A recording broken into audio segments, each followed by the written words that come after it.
Morning students. मैं Awadhesh Kumar Dixit national inter college Allahabad Silauri से आज केमिकल काइनेटिक्स से तीसरा वीडियो प्रस्तुत कर रहा हूँ। पिछले वीडियो में आपने आर्हेनियस समीकरण और ताप गुणांक, वेग स्थिरांक आदि सब चीज़ें पढ़ी हैं। आर्हेनियस समीकरण के आधार पर सक्रियण ऊर्जा की गणना की जाती है। सक्रियण ऊर्जा को हम दो तरह से प्राप्त करते हैं, एक तो log k और 1/t के बीच ग्राफ खींचकर, और दूसरा अलग अलग तापों पर वेग स्थिरांकों के अनुपात को ज्ञात करके भी हम जो है सक्रियण ऊर्जा का मान ज्ञात कर सकते हैं।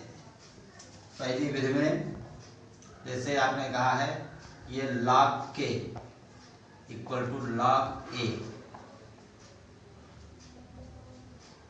Minus EA/2.303 RT। चेंज करके इसको लिखते हैं, ये हो जाता है minus EA/2.303 R into 1/T plus log A। y equal to mx plus c के फॉर्म में अब ये इक्वेशन आ गई है। इससे तुलना करने पर y की जगह पर log to the base 10k होगा, x की जगह पर 1/t होगा।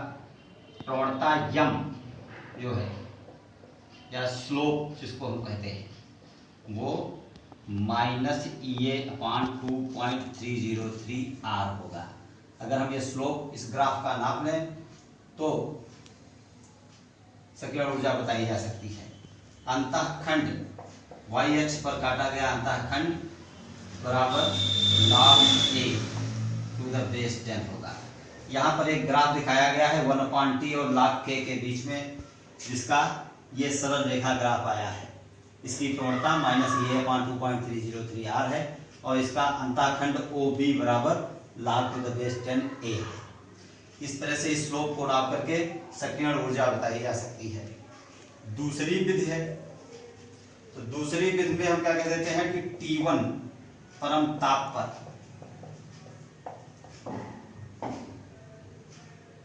वेग स्थिरांक बराबर K1 है और T2 परम ताप पर वेग स्थिरांक बराबर K2 है। तो log K1 equal to log A minus EA/2.303 R T1 और log K2 equal to log A minus EA/2.303 R T2। इस तरह से हम लिखते हैं log K2 minus log K1 equal to EA/2.303 R इतना कॉमन हो जाएगा 1/T1 माइनस 1/T2। इस तरह से log K2 minus log K1 को log K2/K1 लिख सकते हैं इक्वल टू इस तरह से EA/2.303 R T1 T2 LCM लेकर के इस तरह T2 माइनस T1 कर देते हैं। ये फार्मूला बनता है। इससे EA का फार्मूला अगर बनाए इस तरह का बन सकता है। इस फार्मूले से EA की वैल्यू निकाली जा सकती है। अब अभिक्रिया के वेग का टक्कर सिद्धांत आगे हम पढ़ते हैं। टक्कर सिद्धांत या इसको हम कॉलिजन थ्योरी कहते हैं। कॉलिजन थ्योरी में 7 पॉइंट लगभग आपको लिखे गए हैं। सबसे पहले पॉइंट में बताया गया है अणुओं के बीच अभिक्रिया तब होती है जब उनमें आपस में टक्कर हो, कॉलिजन हो। तो क्या करने के लिए अणु परस्पर टकराते हैं। दूसरे नंबर में कहा गया है अणुओं के बीच बहुत सी टक्करें होती हैं, परंतु सभी टक्करों में उत्पाद नहीं बनते। जिन टक्करों में उत्पाद बनते हैं उन्हें प्रभावी टक्करें कहते हैं। कुल टक्करों की संख्या में प्रभावी टक्करों का इफेक्टिव कोलिजन्स का मान बहुत कम होता है।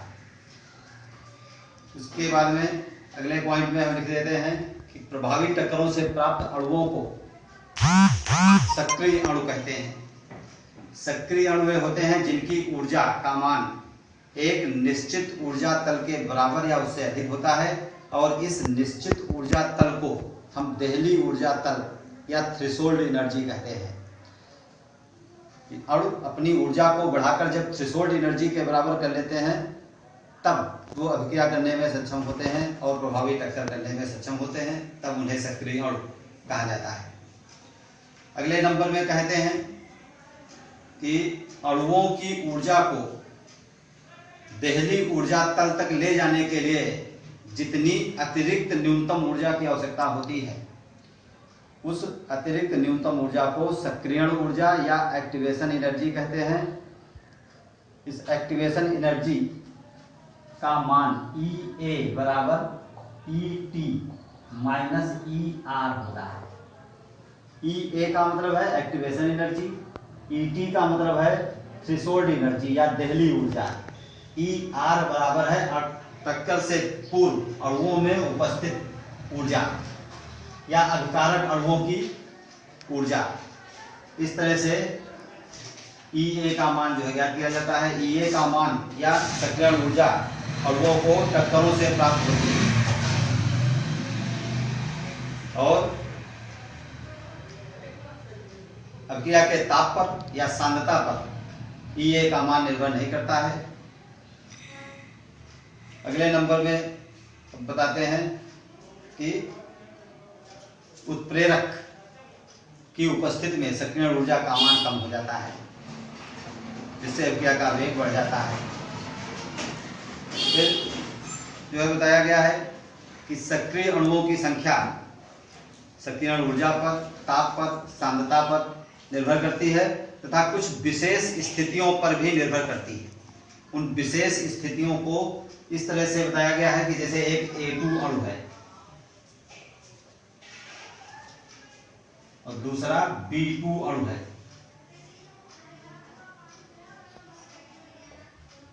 ये अणु अगर इस तरह से टकराते हैं आमने सामने तो ये एक प्रॉपर ओरिएंटेशन है, प्रॉपर कॉलिजन है। अगर ये अणु इस तरह से टकरा जाए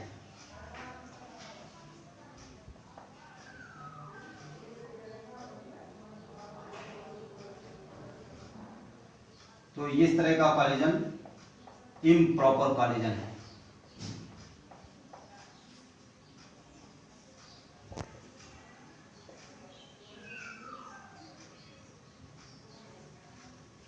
इस तरह से विशेष स्थितियों पर भी सक्रिय अणुओं की संख्या निर्भर करती है। उसके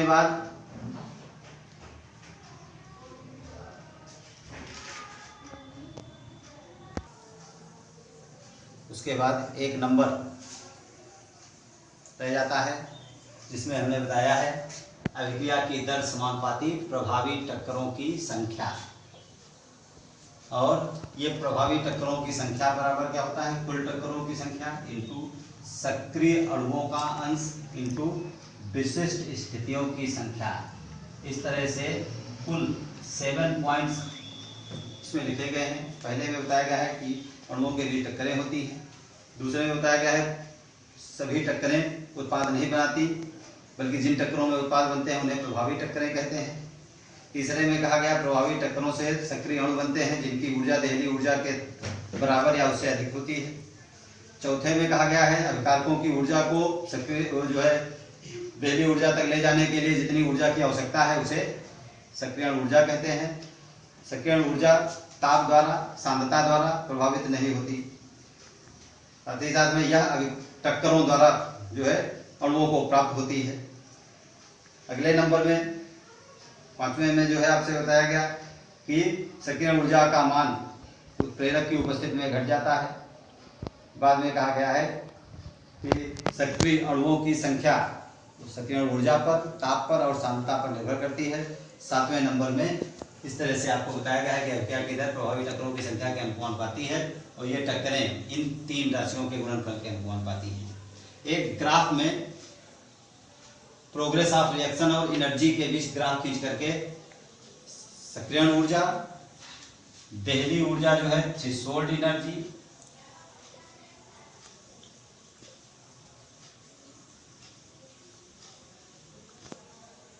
और अभिकारक और उत्पादों की ऊर्जा के बारे में दिखाया गया है कि अभिक्रिया होने के समय अभिकारक अणुओं की ये ऊर्जा ER है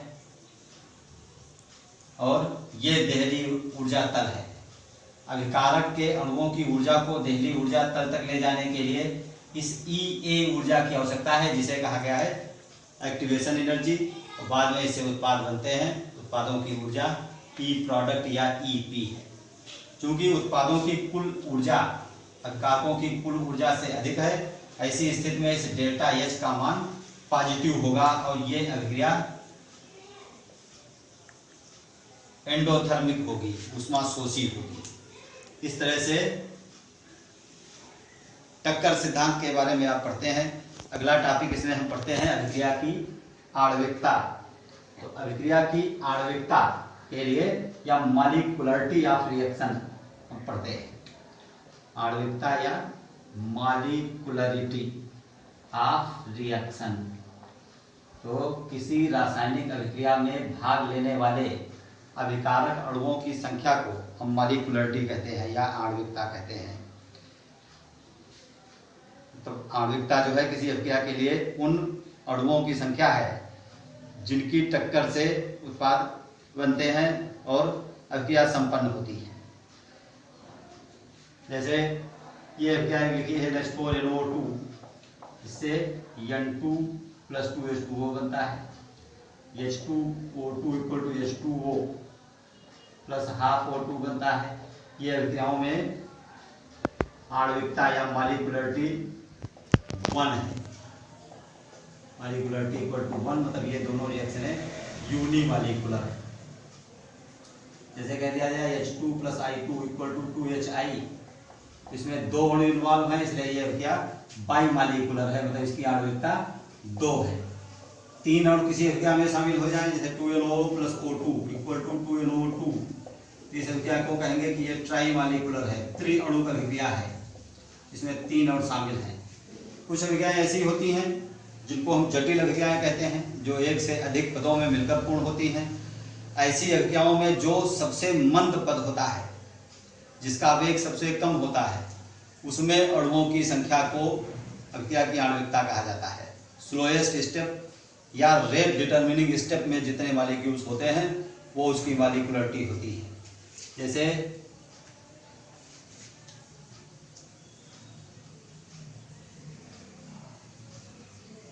NO + 2H2 = N2 + 2H2O इस रिएक्शन के लिए कहा गया है। तो इस रिएक्शन के लिए कहा गया कि ये अभिक्रिया 2 पदों में होती है। फर्स्ट स्टेप कहा गया कि इसमें 2NO की अभिक्रिया H2 से हुई और इसमें N2 बना प्लस H2O2 बना। बाद में इस H2O2 की अभिक्रिया H2 से हुई और इसमें 2H2O बना। पहला स्टेप स्लो है और दूसरा स्टेप फास्ट है। ये मंद पद है, ये तीव्र पद है, तो इसलिए इस पद को वेग निर्धारक पद या RDS कहेंगे।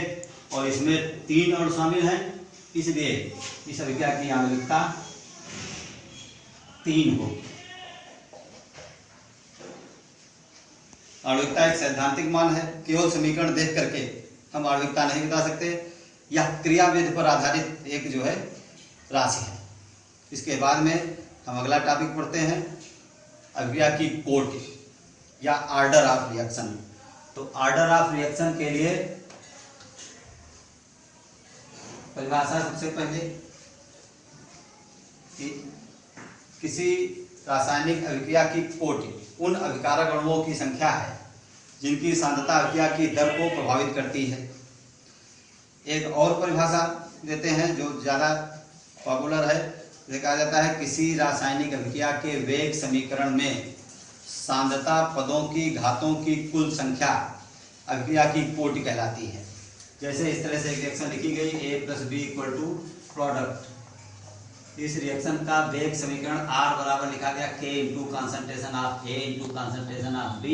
इसकी पावर m है, इसकी पावर n है, तो इसमें ऑर्डर ऑफ रिएक्शन या अभिक्रिया की कोटि क्या है, तो कहेंगे सांद्रता पदों की घातों की संख्या का योग जो है m + n, इस अभिक्रिया की कोटि होगी। इस तरह से जैसे ये रिएक्शन लिखी गई NH4NO2 = N2 + 2H2O। तो इस अभिक्रिया के लिए R बराबर लेंगे K × कंसंट्रेशन ऑफ NH4NO2, तो इसमें घात 1 है, इसलिए ऑर्डर जो है 1 है। ये फर्स्ट ऑर्डर रिएक्शन है। जैसे किसी रिएक्शन में जो है कह दिया गया CH3COO C2H5 + H2O = CH3COOH + C2H5OH। इस अभिक्रिया की रेट भी K × concentration of CH3COO C2H5 ester के कंसंट्रेशन पर ही केवल डिपेंड करती है, जल की सांद्रता पर निर्भर नहीं करती है। इसलिए दो अणु होने के बावजूद इसकी भी जो ऑर्डर है 1 होगी। इस तरह से अभिक्रिया की कोटि के बारे में बताया जाता है। कोटि जो है एक प्रैक्टिकल एस्पेक्ट है, एक प्रैक्टिकल वैल्यू है, जिसे केवल समीकरण देखकर नहीं बताया जा सकता है, प्रयोगों द्वारा निर्धारित किया जाता है। अभिक्रिया की कोटि और आणविकता में अंतर बताए जाते हैं। एक तरफ आणविकता, एक तरफ कोटि लिख करके अंतर हम लोग लिखते हैं। तो पहला अंतर बताते हैं परिभाषा से कि आणविकता किसी अभिक्रिया में भाग लेने वाले अभिकारक अणुओं की संख्या है। कोटि में लिखते हैं कोटि उन अभिकारक अणुओं की संख्या है जिनकी सांद्रता अभिक्रिया की दर को प्रभावित करती है। दूसरा कह देते हैं कि अभिक्रिया की आणविकता एक सैद्धांतिक मान है जो क्रियाविधि पर आधारित है। कोटि में कहते हैं अभिक्रिया की कोटि एक प्रायोगिक मान है जो प्रयोगों पर आधारित है। तीसरा कहते हैं आणविकता शून्य नहीं हो सकती, जबकि कोटि शून्य हो सकती है। चौथा अंतर कहते हैं अभिक्रिया की आणविकता ऋणात्मक नहीं हो सकती, भिन्नात्मक नहीं हो सकती, सदैव एक धन पूर्णांक होती है, जबकि कोटि जो है ऋणात्मक भी हो सकती है, भिन्नात्मक भी हो सकती है।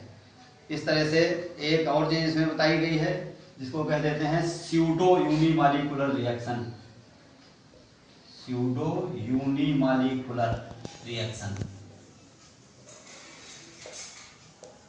या छद्म एकाणुक अभिक्रिया या आभासी एकाणुक अभिक्रिया। तो इस अभिक्रिया के लिए परिभाषा दी जाती है कि ऐसी अभिक्रियाएं जिनकी कोटि 1 होती है और आणविकता 2 होती है, छद्म एकाणुक अभिक्रियाएं कहलाती हैं। इसकी उदाहरण के तौर पर हम ये एक एग्जाम्पल ले सकते हैं जिसमें एस्टर का जल अपघटन बताया गया है। अभी एस्टर के जल अपघटन को हमने उदाहरण में लिया था। इस अभिक्रिया को अगर हम देखें तो इसमें ऑर्डर 1 आता है, जबकि इसमें 2 अणु इन्वॉल्व हैं, इसलिए इसकी जो है मॉलिक्यूलरिटी अगर कही जाए तो आणविकता या मॉलिक्यूलरिटी इसकी कितनी है 2। क्योंकि जल की सांद्रता में कोई विशेष परिवर्तन न होने के कारण ये दर को प्रभावित नहीं करती, इसलिए कोटि 1 है। क्योंकि 2 अणु इन्वॉल्व हैं इसलिए आणविकता 2 है। इस तरह से आज का वीडियो यहीं पर समाप्त होता है। अगले वीडियो में आपको विभिन्न कोटियों के समीकरण और उनके अभिलक्षण जो है बताए जाएंगे। धन्यवाद।